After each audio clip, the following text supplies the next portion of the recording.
আজ আমি বানাবো বাঙালি প্রিয় ইলিশ ভাপা।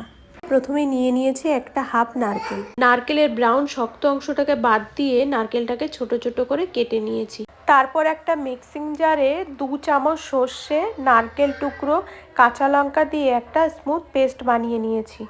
এবার ইলিশ মাছগুলোকে একে একে লবণ, হলুদ আর সামান্য সর্ষের তেল দিয়ে ম্যারিনেট করে নিচ্ছি। নারকেলের পেস্টের সাথে 1 চামচ দই, একটু বেশি পরিমাণে সর্ষের তেল, পরিমাণ মতো হলুদ, পরিমাণ মতো লবণ, অল্প পরিমাণ চিনি দিয়ে ভালো করে মিশিয়ে নিচ্ছি।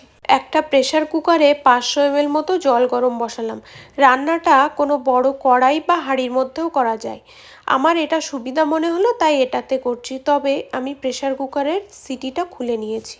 আর অন্যদিকে একটা ছোট টিফিন বক্সের মধ্যে করে রাখা পেস্টটা কিছুটা পরিমাণ দিচ্ছি। তারপর ইলিশ মাছগুলোকে একে একে দিয়ে দিচ্ছি আর বাকি পেস্টটাও ঢেলে দিলাম। আর উপর থেকে 2টো কাঁচা লঙ্কা আর 1 চামচ সর্ষের তেল দিয়ে দিচ্ছি। জলটা এতক্ষণে ফুটে উঠেছে। ফুটন্ত জলের মধ্যে বক্সটা বন্ধ করে 30 মিনিটের জন্য বসিয়ে দিলাম। 30 মিনিট পর আমাদের ইলিশ ভাপা খাওয়ার জন্য একদম রেডি। দেখতেও যেমন লোভনীয় হয়েছিল, খেতেও তেমন।